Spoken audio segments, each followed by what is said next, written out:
벌써 26장인데 사실 지난주까지 어떤 면에서 좀 심각한 본문이었어요.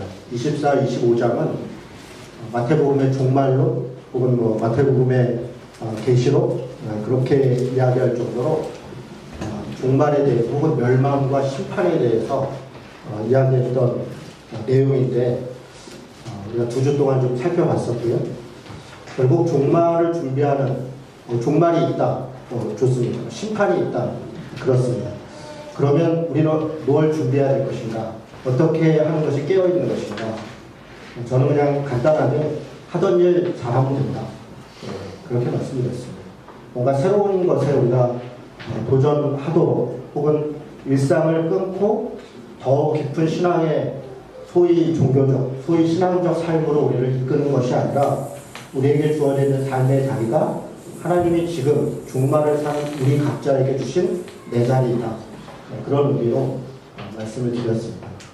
그리고 오늘 26장부터는 종말에 대해서도 혹은 심판에 대해서, 그러니까 이스라엘 입장에서는 예루살렘의 멸망에 대한 이야기이고 지금 후대에 우리가 읽고 있는 바로는 종말이나 심판에 대한 말씀을 이렇게 어목하게 하고 하신 이후에 그 다음에 예수님의 행적은 어떤 이야기들이 나오는가. 우리가 이렇게 그냥 간단하게 어떤 흐름적으로 상상한다면 종말과 심판에 대해서 얘기했으니까 사람들에게 도망가라던가 그것을 위해서 뭔가 싸울 준비를 하라던가 어떤 그런 부분들 혹은 예수님께서 인류를 구원하기 위해 이스라엘 입장에서는 이스라엘의 구원자로 오셨으니 많은 사람들을 결집해서 이 위기에서 우리가 어떻게 벗어날 수 있는가에 대해서 이야기를 하는 게 이야기 흐름상 맞는데, 그런데 오늘 우리가 26장부터 읽어나간 이야기는 또 다른 반전이 시작됩니다. 예수님께서 종말 이후에 굉장히 무기력하게 오히려 십자가와 죽음의 길로, 고난과 조롱의 길로 가고 있는, 그렇다면 우리가 읽고 있는 우리들은 정말 이게 최선인가? 혹은 정말 이게 맞는 것인가? 이런 의문을 가질 수밖에 없는 그런 장면들로 가고 있습니다. 26장 1절에 보니까 예수께서 이 말씀을 마치시고 제자들에게 이르시되, 지금 예수님은 굉장히 심각한 이야기를 했고 심판과 종말에 대해서 이야기를 했는데 이 이야기를 마치고 그리고 결론적으로 또 혹은 앞으로 전개될 이야기에 대해서 하시는 딱 한마디는 2절에 있습니다. 우리 같이 26장 2절 말씀을 읽어보겠습니다. 읽습니다. 너희가 아는 바와 같이 이틀이 지나면 6월절이라 인자가 십자가에 못 박히기 위하여 팔리리라 하시더라. 여러분, 이게 예수님이 앞으로 심판과 종말, 멸망에 대해서 예고하신 이후에 앞으로 어떤 일이 있을 것이다 라고 이야기하는 예고의 말씀입니다. 이거야말로 예언이고 이거야말로 예고입니다. 내용은 뭡니까? 이틀 후가 6월절인데 6월절이라는 이스라엘 사람들에게 있어서는 구원의 날이고 해방의 날이고 이집트라고 하는 당시에 가장 폭력적이고 가장 자신들을 얽매였던 곳에서 벗어났던 날이에요. 그야말로 해방의 날이에요. 그런데 그날 해방이 선포되고 뭔가 역사가 이루어지는 것이 아니라 십자가에 달려서 고난을 받고 죽을 것이다. 그렇게 심지어는 스스로 걸어가서 어느 감옥에 들어가고 스스로 뭔가 외치다 죽는 게 아니라 팔려갈 것이다. 끌려갈 것이다. 그렇게 예고하고 있는 거예요. 여러분, 우리야 그 내용의 전개도 알고 결론도 알기 때문에 이 말씀을 읽으면 이건 또 다른 역전이 있다. 부활이 있다. 아니 우리에 대한 복음의 전파가 있다. 뭐 이렇게 생각할 수 있는데 당시의 제자들이 이 말씀을 들었을 때 그 심정은 과연 어땠을까요? 그동안 자신의 모든 것을, 사실은 자기의 젊음을, 아니 자기의 모든 인생을, 자기의 돈과 재능을 다 들여서 무려 3년 동안의 예수님을 따라다녔다고요. 이것이 희망이라 생각했고 어떤 면에서는 개인의 구원이기도 했지만 이스라엘이라고 하는 공익적인 정의를 위해서 뭔가 공평과 정의가 이루어지는 것을 위하여 자기 한 몸을 다 바친다 라고 하는 심정을 가지고 예수님을 따랐다고요. 개인적으로는 삶을 드린 것이고 이스라엘 전체를 볼 때는 공평과 정의를 위해서 자신의 모든 걸 드렸다고요. 그런데 예수님의 말씀은 대단히 무기력한 내가 고난을 받을 것이고 십자가에 팔려갈 것이다. 죽기 위하여 팔려갈 것이다. 제자들은 아마 실망했을 것이고 어떤 면에서는 분노했을 것입니다. 안 그랬을 거라고요. 우리라면 안 그랬을까요? 아니요. 아마 그랬을 겁니다. 우리는 작은 것도 내게 손해가 오고 내가 믿었던 것에 조그만 거라도 배신을 당하면 혹은 내가 뭔가 투자했던 것에 조금이라도 손해가 오면 우리는 그것에 대해서 분노하고 어떻게 나한테 이럴 수 있는가? 내게 왜 이런 일이 벌어지는가? 당신이 어떻게 이럴 수 있는가? 그렇게 쉽게 분내고 혹은 뭔가의 대가를 요구하는 것이 우리들 아닙니까? 여러분 그렇지 않습니까? 인생을 걸었다면 3년의 세월을 들였다면 자기 아버지를 놔뒀고 어떤 사람은 장사 지내야 될 것을 놓고 집을 나섰다. 그렇게 자기의 삶을 들였는데 우리는 그렇지 않았을 것이다. 우리는 예수님과 함께 끝까지 그 자리에 그 고난의 현장에 있었을 것이다. 과연 우리들 중에 누가 그것을 장담할 수 있을까요? 저는 이 이후에 벌어지고 있는 제자들의 여러 가지 행태나 모습들은 당연한 것이다. 우리가 읽을 때는 어떻게 베드로가 배신해, 어떻게 유다가 예수님을 팔아, 어떻게 제자들이 다 도망을 가 라고 우리가 안타까워하고 그것 때문에 속상할 수 있지만 그러나 우리라면 어땠을까? 라고 돌아본다면 사실 유다가 우리들이고 베드로가 내 모습이고 10명의 다른 도망갔던 제자들이 우리들의 모습이 아닌가. 저는 이 말씀들이 그렇게 읽혀집니다. 3절에 보니까 대제사장들과 백성의 장로들이 예수님을 죽이려고 계획했다 이렇게 되어 있습니다. 그런데 우리는 이 3절을 읽기 전에 이미 2절을 알고 있습니다. 이 이후에 전개되는 여러 가지 일들, 제사장의 집에서 예수님이 재판을 받고 빌라도의 법정에 서고 사람들로부터 조롱을 받고 군인들로부터 침뱉음을 받고 채찍질을 받고 이런 모든 것들이 그 일을 시행했던 사람들은 자신들의 계획으로 혹은 자신들의 권력으로 자신들의 어떠함으로 행했다고 생각할 수 있습니다. 그리고 자신들이 이겼다 혹은 자신들이 가장 나쁜 누군가를 처벌했다. 자신들이 했다라고 그렇게 이야기할 수 있습니다. 그런데 오늘 2절은 그것이 다 하나님의 계획 가운데 있었고 예수님 스스로 선택한 길이었다는 것입니다. 다시 여러분 이 의미를 잘 이해하셔야 됩니다. 우리는 26장부터 28장까지 나오는 여러 과정들을 보면서 그 일들을 가했던 대제사장이나 장로들이나 혹은 당시의 군인들이나 빌라도나 이런 사람들이 얼마나 승리감에 동취해 있었고 자신들이 뭔가를 이끌어가고 있다라고 마치 이스라엘을 책임지고 있고 혹은 예루살렘을 자신이 주도하고 있고 그렇게 생각할 수 있었지만 그래서 그것에 대해서 반역하고 있는 무리들을 지금 십자가에 처형하고 있다. 자신들이 그렇게 했다고 생각했을지 모르지만 그러나 분명한 것은 예수님은 그 길이 하나님의 계획 가운데 있었던 것이고 예수님 스스로 선택했던 것이라는 것입니다. 십자가의 길은 결국 누군가에 의해서 끌려가는 길이 아니라 우리 스스로 선택하는 길, 우리 스스로 따라가는 길이다. 그렇게 예수님이 예고하고 있습니다. 여러분 이 이야기는 원래 여기서 14절로 바로 넘어가야 돼요. 잘 보셔야 됩니다. 지금 대제사장과 장로들이 예수님을 죽이기로 계획했더라. 그런 다음에 이 계획이 어떻게 시행되는지 바로 이어서 나오면 돼요. 그 14절부터 얘기가 뭐냐면 가룟 유다가 예수님을 팔려고 제사장을 만나러 가더라 이런 이야기예요. 왜 가룟 유다가 끼어들었는가? 대제사장과 장로들은 당시 6월절에 수많은 사람들이 예루살렘에 모였을 때 예수를 따르는 사람들이 그 중에 많이 있었죠. 그때 사람들이 보는 앞에서 예수를 잡고 그 제자들을 잡아들이면 밀란이 날까 두려워했다. 그러니까 어떤 소요가 일어날까 두려워했다. 권력을 가진 사람들은 정치적 판단이 중요한 것이고 오로지 그 정치적 판단은 자신들이 가지고 있는 돈과 권력을 어떻게 유지할 것인가, 어떻게 군중들을 자신들의 목적에 맞게 조종하고 그렇게 사용할 것인가, 여기에 관심이 있는 거죠. 그러나 예수님은 사실 거기에 관심이 없죠. 어떻게 하나님의 뜻을 행할 것인가. 사실 거기에 관심이 있죠.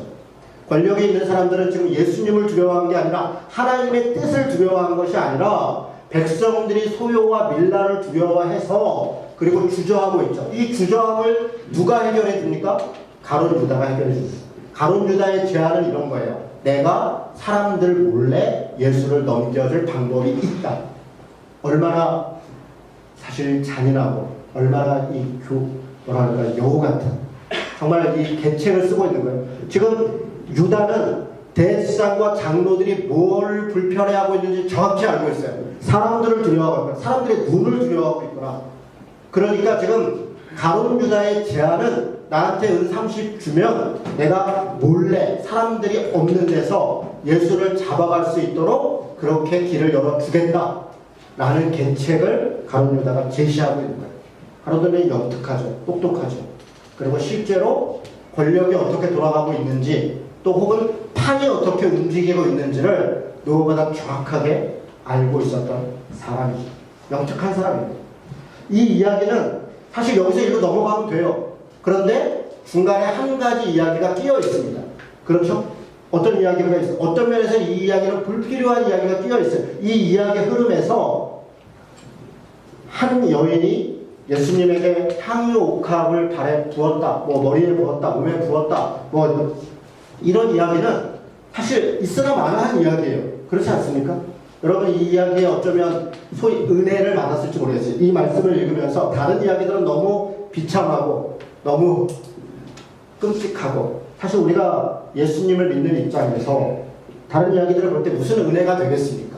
그러나 그 가운데 한 여인이 예수님의 죽음을 준비했다 라고 하는 이야기는 우리에게 굉장한 은혜가 됩니다.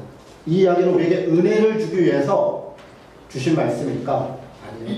그런 이야기가 아니에요. 지금 이것은 정확히 비교하고 있어요. 당시 예수님을 죽이기 위하여 대제사장, 권력의 대표자였던 대제사장, 그리고 사람들의 대표자였던 장로들, 이런 사람들이 협작하여 예수를 죽이려고 할 때 심지어는 예수를 따랐던 그 제자가 예수를 팔고 있는 다 당시 시대에 가장 똑똑한 사람들, 가장 돈 많은 사람들, 가장 권력이 있는 사람들이 가장 합법적으로 가장 자신들의 힘을 활용해서 가롯 유다는 어떤 사람입니까? 여러분 그리옷, 가롯이라고 하는 이 그리옷은 동네 이름입니다. 동네. 그리옷이라는 동네는 예루살렘 바로 인근에 있는 동네예요. 12명의 제자 중에 대부분은 다 나사렛 지역 사람입니다. 갈릴리 지역 사람이에요. 다 촌놈들이고 근본 없는 놈들이고 그런 사람들이에요. 사실 그들이 뭔가 이야기를 한다? 별로 힘이 없는 사람들이에요. 그런데 가롯 유다는 예루살렘이라고 하는 당시 시대, 지금으로 얘기하면 서울이라고 하는 가장 힘있는 도시에서 가장 좋은 집안의 자식으로 태어난 그런 사람이에요. 똑똑한 사람이고 권력 있는 사람이고 그야말로 여러 가지 판단할 수 있는 배움이 있는 사람이었어요. 그가 생각할 때 예수님이 십자가에 못 박혀 죽는다는 것은 있을 수 없는 거예요. 이건 정말 어처구니가 없는 일이에요. 어떻게 이럴 수가 있는가? 이 수많은 사람들이 그를 따랐고 책임도 있을 것이고 여러 가지 반드시 해야 돼. 아니 자기 자신의 무슨 자리를 위해서가 아니에요. 여러분 가룟 유다는 한 번도 자리를 탐한 이야기를 한 적이 없습니다. 우리가 좀 착각하는 것은 가룟 유다는 굉장히 야비한 사람이었을 거야. 아니요. 가룟 유다는 12제자 중에서 예수님께서 그에게 돈을 맡긴 정도로 가장 신뢰하고 믿을만하고 똑똑했던 사람이에요. 당시 돈을 관리했다고요. 예수님을 따라다녔던 제자들 중에 돈을 관리했던 사람이라고요. 지금 예나 지금이나 돈을 관리했던 사람들 믿을만해야 되고 실력이 있어야 하고 똑똑한 사람이어야 됐던 거예요. 가룟 유다는 그런 사람이었어요. 오히려 예수님을 따라서 겟세마네에 올라갔던 세베대의 아들 야고보와 요한이 몇 차례에 걸쳐서 주님의 나라가 오시면 우리는 어느 자리에 있습니까? 라고 자리를 탐했던 사람들은 오히려 세베대의 아들들이에요. 기억나시죠 여러분? 가룟 유다는 자리를 탐하지 않았어요. 그런데 그가 예수님을 팔고 있습니다. 은 30에. 요한은 이것을 이렇게 해석했어요. 그가 돈을 탐했기 때문에 그렇다. 물론 그 해석도 일리가 있어요. 그는 돈을 탐했다?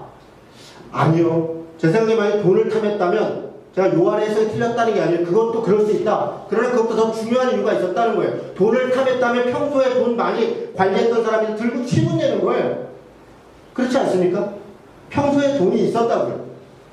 예수님을 따랐던 수많은 사람들을 먹이고 함께 먹었다고요. 그것을 금전을 출납했던 사람이 유다라고. 단지 돈만이 아니었다. 그럼 무엇이었는가? 이 사람은 가룟 유다는 판세를 읽고 있는 거예요. 이렇게 가서는 안 된다. 예수님께서 조롱을 받고 고난을 받고 십자가에 달려 죽는다는 것은 지금 이것은 메시아로서 해서는 안 되는 일이다. 예수님은 그러면 안 되는 것이다. 예수님은 예루살렘을 뒤집어 엎어야 하고 인류를 구원해야 되는 그런 사명을 가진 메시아인데 그가 볼 때 예수가 자신들을 배신한다고 생각했어요. 아니 어쩌면 예수님이 지금 판단을 잘 못하고 있으니까 내가 끝까지 밀어붙이면 어떤 상황을 만들면 예수께서 정신을 차리실 것이다. 그리고서 자신이 하나님이라는 것을 자각하고 자신에게 가지고 있는 힘과 권력을 사용하실 것이다. 어쩌면 그런 바램 혹은 그런 대책을 가지고 있었을 것이다 라고 생각합니다. 실질적 권력을 가지고 있었던 대제사장 그리고 장로들 그리고 제자들 중에서 가장 똑똑하고 가장 금수저 출신이었던 가룟 유다가 예수를 파는데 협작합니다. 그런데 예수님의 죽음은 누가 죽느냐? 가장 비참한 사람, 베다니, 슬픔의 땅, 가난의 땅. 베다니라는 말 자체가 그런 말이라고 제가 여러 번 말씀드렸어요. 베다니라는 말 자체가 슬픔의 땅, 가난의 땅 그런 뜻이에요. 누가 살았나? 당시에 여기 보면 문둥병자 시몬, 나병 환자 시몬의 집이라고 했어요. 나병 환자들은 예루살렘에 들어갈 수 없었습니다. 그들은 쫓겨났어요. 예루살렘은 거룩한 곳이에요. 나병 환자, 창녀, 가난한 사람들 혹은 장애를 가진 사람들은 다 쫓겨났습니다. 그들이 쫓겨나서 살았던 곳, 그곳이 베다니에요. 감람산을 넘어 올리브산을 넘어 그 뒷면에 있는. 그러나 그들은 왜 멀리 가지 않았나? 예루살렘에서 어쨌든 비료라도 먹어야 되기 때문에 거기서 몸이라도 팔아야 되기 때문에 거기서 뭔가 떨어진 거라도 부스럭이라도 집어 먹어야 자식도 키우고 가문도 살고 목숨이라도 부지해야 되기 때문에 살았던 사람들, 바로 그 사람들이 살았던 곳이지요. 어떤 분이 이번에 오늘 기도 중에도 얘기해준 종로에 고시원에 불이 났는데 누가 그렇게 아니 저 사람들 왜 종로 같은 데서 살게 해가지고 이런 일이 벌어졌어? 그럼 그 얘기 들어보셨어요? 제가 진짜 가난한 사람들이 왜 서울 땅값도 비싼데 종로 한복판에 여러분 고시원 가보셨나요? 저는 서울역에 가면요 그 앞부분에 후암동이라고 있어요. 그 후암동 그 뒷부분이 소위 우리나라의 쪽방촌이라는 곳이 전국에 5곳이 있는 인천에도 있어요. 인천에 그 만석동하고 저쪽 괜히부리마을 쪽에도 쪽방촌이 있어요. 쪽방촌이 0.7평이에요. 0.7평. 한 평이 안 되는 방에 그냥 몸만 누이는 거. 조금 큰 데가 1.5평이에요. 그런 방들이 그 후암동에 2,500세대가 살고 있어요. 그들이 그 방의 주인이냐? 아니죠. 그들은 월세를 내고 있죠. 월세를. 그 건물들이 정말 열악하고 정말 말도 안 되는 시설로 되어 있는데 저는 거기서 제가 나사로의 집이라는 걸 도와서 3년 동안 제가 거기서 같이 생활한 적이 있었어요. 옛날 얘기죠. 화가 나더라고요. 아니 너무 시설이 안 좋아요. 집들이. 불이 안 나는 게 신기한 거예요. 거기서 불이 안 나는 게 신기해요. 불은 늘 날 수 있는 환경이 너무너무나 갖춰져 있어요. 근데 왜 서울 한복판에, 서울역 앞에, 혹은 종로에 그런 시설이 있는가? 왜 있겠습니까? 그 집의 주인들 때문에 있는 거죠. 그 가난한 사람들한테 30만원, 20만원, 10만원씩을 받아서 월 수천만원씩을 받아야 되는 집주인이 있는 거예요. 그 건물주인이 있는 거예요.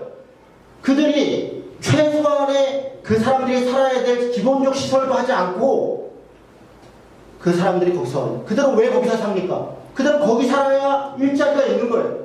거기서 살아야 일용직을 하든 어디 가서 청소를 하든 새벽녘에 나가서 남들 출근하기 전에 눈에 보이지 않게 건물 청소를 하든 뭘 하든 가까운 데 있어야 되고 멀리 있어도 오갈 수가 없는 거예요.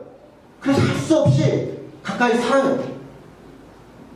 자기가 받은 최저 생계 빚 그 돈 90만원 80만원 가지고 받아서 월 20만 원, 30만 원 월세를 내고, 여러분 생각해 보십시오. 3분의 1을 월세를 낸다. 3분의 1. 자기가 받는 월급의 3분의 1을. 그런데 그런 사람들한테 성실해야 된다. 더 능력이 있어야 된다. 꿈 같은 얘기죠. 꿈 같은 얘기. 2,500명의 사람들이 후암동에 살고 있고 전국에 그런 곳들이 7곳이 있습니다. 고시원, 말이 고시원이죠. 가장 가난한 사람들이 가장 인생의 막장에 가서 사는 곳이죠. 그 가장 슬픔했다. 그 사람들이 왜 거기 살았을까를 우리가 생각해보지 않고 왜 그들은 자신들이 살아야 될 것들에 대한 기본적인 것조차도 보장받을 수 없는가? 왜 뼈 빠지게 하루 종일 일을 하고 여러분 얼마나 몇 시간을 일하세요? 여러분이 받고 있는 월급이 정말 여러분이 받고 있는 것에 정당해요? 여러분 정당합니까? 왜 우리는 몇 천만 원을, 몇 백만 원을 그렇게 우리는 받는데 누구는 왜 몇십만 원을 받아야 되는 게 왜 정당하냐고.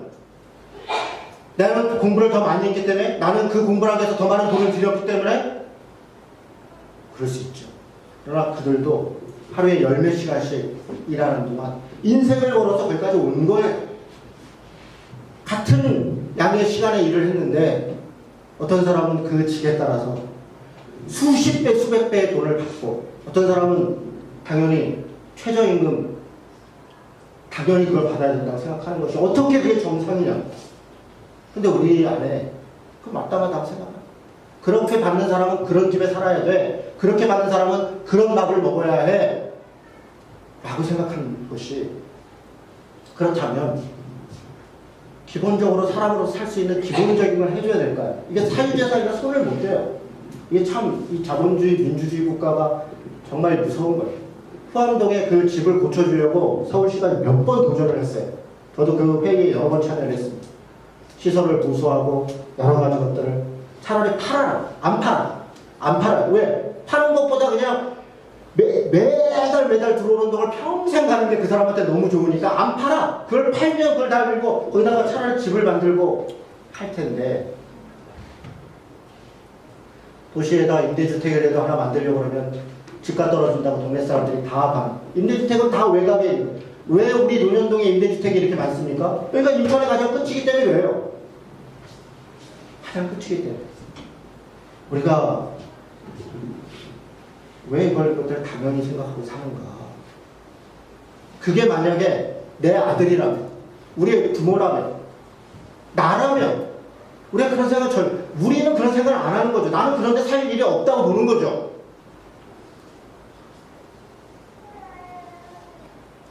여러분 휴거라는 말도 있고 주거라는 말도 있고 요즘은 빌거라는 말도 있대. 휴먼시아 거지, 그렇죠? 주공 거지, 빌라 거지, 접니다. 저예요. 제가 반지하 빌라에서 우리가 3년인가 4년 살았고요. 빌라를 벗어난 적이 거의 없습니다. 임대주택에서 늘 살았고요. 지금도 휴먼시아에 살고 있습니다. 그게 어떻다? 얼마나 감사하고 좋아. 그것이 조롱을 받아야 될 이유입니까? 왜 그것이 우리가 돈으로 어떤 자리로 사람들을 평가하는 걸 왜 아이들이 그런 이야기를 해요? 우리 때문에 그런 거예요. 우리 어른들이 그런 얘기를 하니까 아이들이 그런 얘기를 하는 거예요. 우리 스스로가 깊이 반성해야 돼요. 세상에 배단이 그들은 가까운 데 살았어. 나병 환자였고 심혈 환자 이런 사람들이 살았어. 그 슬픔의 땅 그곳에 예수님이 가셨어요. 6월절을 앞두고. 여러분 예수님은 예루살렘에서 있었던 분이 아니에요. 예루살렘에 올 때마다 늘 베다니에서 주무셨어요. 가장 가난한 사람들. 왜요? 가난한 사람들을 귀하게 여겨서? 물론 그랬을 수 있습니다. 예수님 자체가 돈이 없었어요.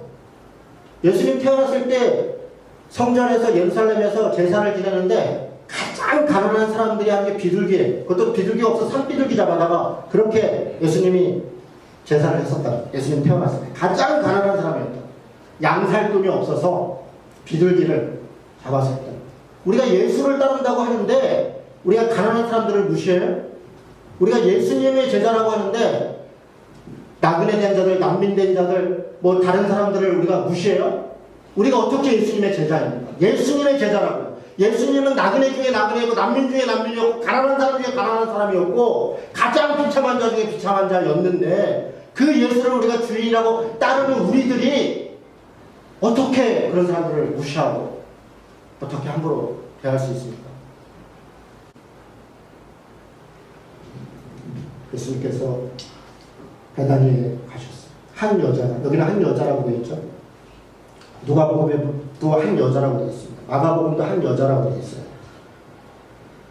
요한복음에는 나사로의 집이라고 해요. 시몬의 집이 아니라 나사로의 집이었고 마리아가 이렇게 나사로의 여동생 마리아였다 이렇게 얘기합니다. 뭐 같은 동네 사람이었을 거죠. 누가복음에 나와 있는 한 여자는 이 사람과 같은 상황이 아닐 거라고 많은 분들이 생각해요. 그러면 좀 다른 사람.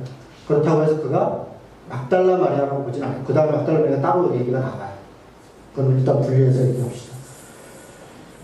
누가복음을 뺀 세 군데는 다 같은 곳이 다 베다니입니다. 그가 향유를 부었고 나드라고 했어요. 다른 데는 나드 향유. 나드라고 하는 기름은 죽은 시체에 뿌리는 기름이에요. 시체를 썩지 않던 방부제 같이 쌌던 그런 기름. 대단히 비싼 것이죠.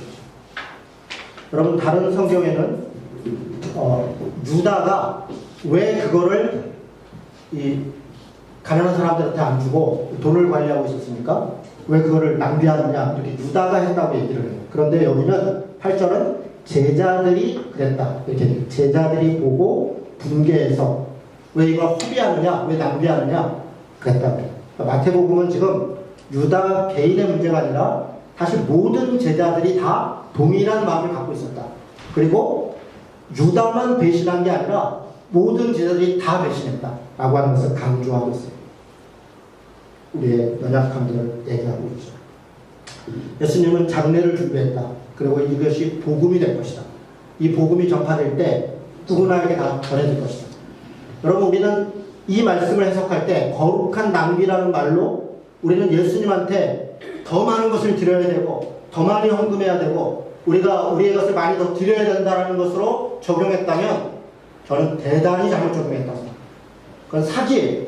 이건 더 많이 헌금하고 우리에게 많은 거를 드리라는 얘기가 아니에요. 지금 이 여인이 어떤 여인인가 얘기하고 있는 거예요. 지금 대제사장 장로라고 하는 사람들, 당시에 예수님을 따랐던 유대라고 하는 남자들, 당시에 힘과 권력이 있던 사람들이 예수를 죽였으나 그 시대에 가장 비천하고 가장 가난하고 가장 보잘것없었던 심지어는 창녀로 취급받았던 마리아가 그 여인이 예수님의 죽음을 준비하고 있었다는 거예요. 가장 가난한 사람들을 오신 예수님 그리고 가장 가난하고 비천한 사람들이 그 예수의 죽음 가운데 동참했다라고 하는 얘기를 하고 있는 거예요.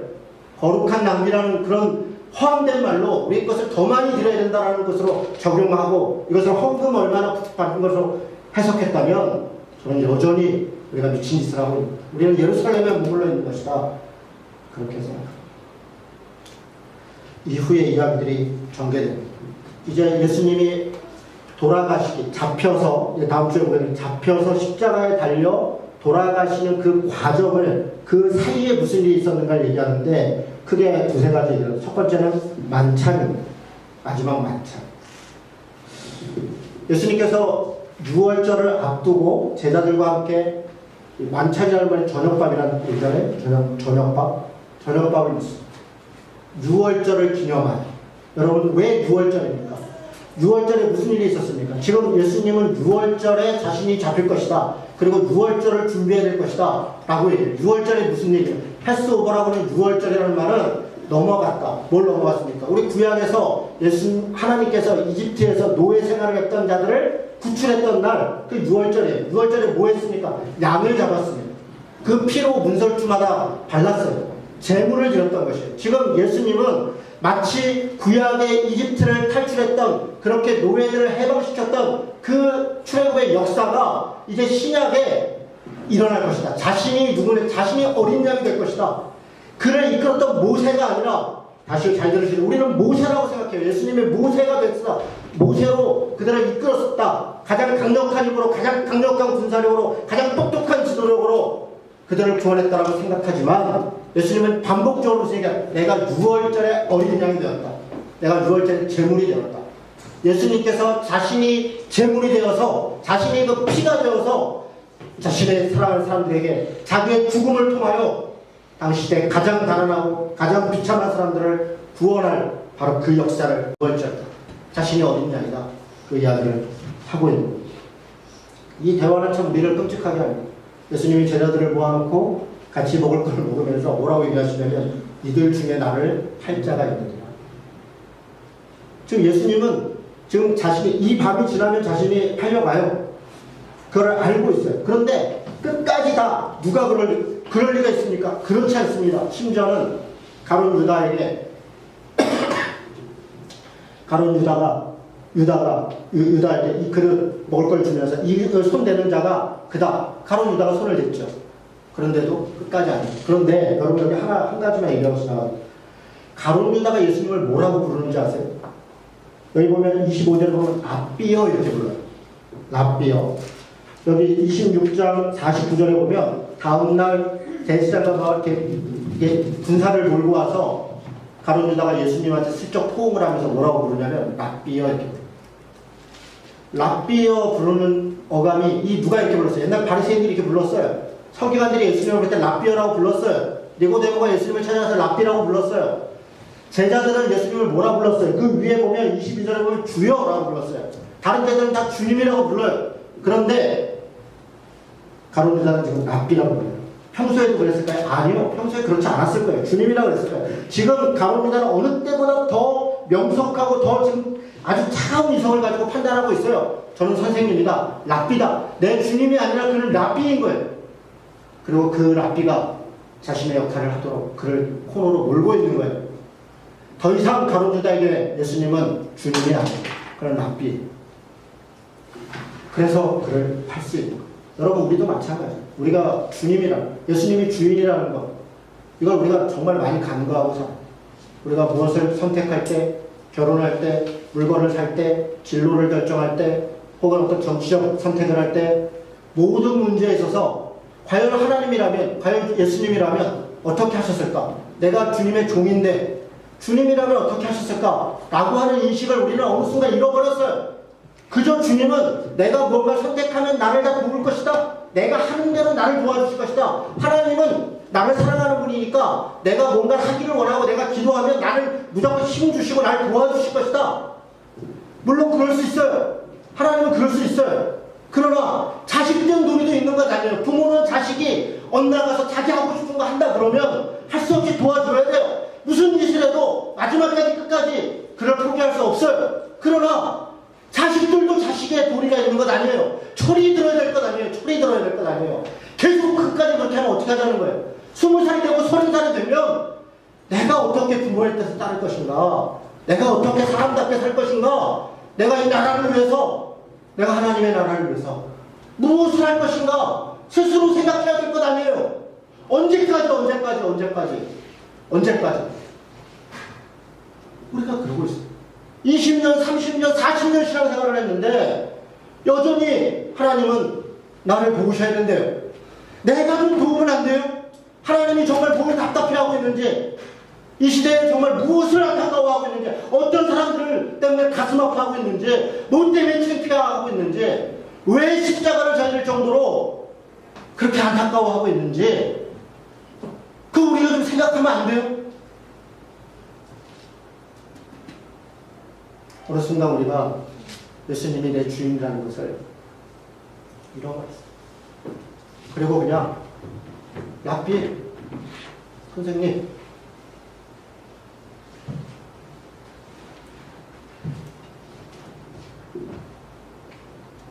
예수님은 이런 제자들을 예수님 안타깝죠. 우리 같았으면 벌써 가룟 유다를 저 패고도 넘을 그렇죠? 말하지 않으시고 떡을 떼서 내 몸이다. 오늘도 우리가 예찬식을 하겠지만 우리가 예찬식 때마다 그냥 뭐 이렇게 하죠. 저는 이 예찬식을 고집합니다. 번거로운데 매번 해야 돼요. 좀 바꿔서. 네. 저는 설교를 하지 않더라도 예찬식은 꼭 해야 된다고 생각합니다. 왜냐 우리는 우리 교회 이진호 목사의 제자가 아니에요, 여러분. 여러분들은 주님의 제자예요. 예수님께서 내 몸을 주셨다는 것을 우리가 스스로 자각해야 돼요. 이게 다 예수님의 몸이에요. 예수님의 피예요. 6월절에 어린 양의 피와 같이 그가 십자가에서 우리에게 주셨다는 거예요. 우리는 그것을 서로 주고 서로 받으며 우리가 한 몸이다. 우리가 그 피로 주님의 은혜 가운데 우리가 세상에서 우리도 그렇게 삽시다. 저는 내 자식이 대단히 중요하다고 생각합니다. 매번 그런 비장한 마음을 갖지는 않지만 또 그래야 될 필요도 없지만 분명한 것은 주님이 우리에게 자신의 몸을 주셨다는 것, 그리고 자신의 피를 우리에게 주셨다는 것. 우리가 신앙생활하는 목적은 그거예요. 예수님의 몸, 그의 피. 그것이 없다면 우리가 그 몸과 그 피의 일원이 되는 것을 포기한다면 우리는 예수님의 제자가 아닌 것이죠. 예수님 자신이 죽기 전에 이 만찬을 통해서 바로 그것을 알려줘. 베드로가 부인을 했어요. 다시 35절에 보면 베드로만 부인한 게 아니에요. 모든 제자도 그와 같이 말하니라. 나 예수님 부인하지 않을 거예요. 나 부인할 수 없어요. 이 자신감, 저는 이 자신감이 예수님의 제자들을 망쳤다고 생각합니다. 이들은 자신감에 넘쳐 있었어요. 그들은 예수님을 위하여 나는 십자가에 못 박힐 수 있어요. 나는 지금 뭔가를 할 수 있어요. 라는 자신감에 넘쳐 있었어요. 베드로도 그랬고 제자들도 그랬어요. 그런데 그 자신감은 아무것도 아니라는 게 그 다음에 나타나요. 여러분 37절에 보면 겟세마네에 올라가는데 예수님이 누굴 데려가냐면 베드로, 그 자신감 있게 얘기했던 그 베드로를 데려가요. 그리고 또 누굴 데려가요? 세베대의 아들들을 데려가요. 왜 세베대의 아들들이에요?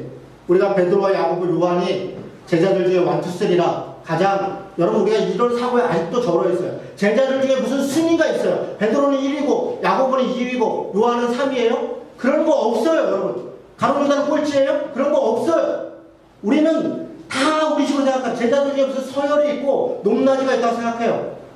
아니요, 베드로는 좀 나대는 사람이었을 뿐이에요. 말 많고 좀 용감한 척하는 사람일 뿐이에요. 뭐 나이가 조금 더 있었죠. 뭐 그런 정도예요. 야고보, 요한은 왜 데리고 가요? 그 자신감 때문에 데려가요. 저는 그렇게 생각해요. 여러분 앞부분에 보면 우리가 알다시피 세베대의 아들들이, 그 어머니가 예수님한테 와서 주님, 주님의 나라 임하면 우리 아들들 어디 있습니까? 그랬더니 예수님이 뭐라 그래요? 여러분 주셔서 네가 내가 먹는 잔을 마실 수 있느냐? 기억나세요? 그랬더니 그들이 뭐라고 대답해요? 할 수 있습니다. 할 수 있습니다. 그렇게 대답했어요. 기억나시죠? 베드로가 지금 나는 절대로 배신하지 않아요 라고 얘기했던 그 자신감을 야고보와 요한은 내가 할 수 있어, 그 잔 내가 마실 수 있습니다 라고 했다고. 자신감을 있었던 세 사람 대표로 데려가요. 그래, 가보자. 산에 올라갔어요. 예수님이 밤이 맞게, 이들이 자신감에 넘쳐 있었지만 예수님은 반대로 어땠어요? 여러분 37절에 보니까, 37절 보세요. 베드로와 세베대 두 아들을 데려가는데 예수님은 어땠냐면 고민하고 슬퍼하시고, 기도할 때 너무 고민하요. 여러분 예수님은 하나님이잖아요. 하나님이 뭐 고민할 게 있어요? 뭘 슬퍼할 게 있어요? 아니 우리는 기도했던 장면 다 오케이. 예수님이 지금 기도하는데 그냥 하나님이니까 구약성경 말씀 이루니까 겟세마네에서 기도한다 그랬으니까 그냥 기도했죠. 아니요, 지금 예수님은 너무 두려운 거예요. 힘이 없어요. 자신이 없어요. 내가 예수님이 하나님의 주시는 잔을 마실 수 있다는 자신이 없어요. 그것 때문에 두려워요. 그것 때문에 슬퍼요. 그것 때문에 너무 괴로워요. 제자들은 좀 너무 당당해요. 베드로도 당당하고 세베대의 두 아들도 산에 올라가면 그럼 갑시다. 뭔가 준비하시나 보다. 제자들은 자신감에 넘쳐 있어요. 그런데 예수님은 두려워하고 슬퍼하고 있어요. 낙심하고 있어요.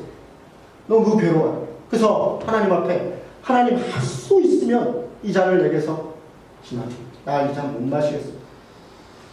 그러나 내 원대로 가옵시고 주님의 뜻대로 되는 거예요. 이게 물론 예수님이 모습. 내 원대로 마옵시고 주님 하나님의 뜻대로 되기를 원합니다라는 말씀을 우리는 예수님이 정말 담대하게 힘을 얻었구나라고 해석한다면 저는 잘못 해석하는 거라서 할 수 없어. 너무 안 하고 싶죠.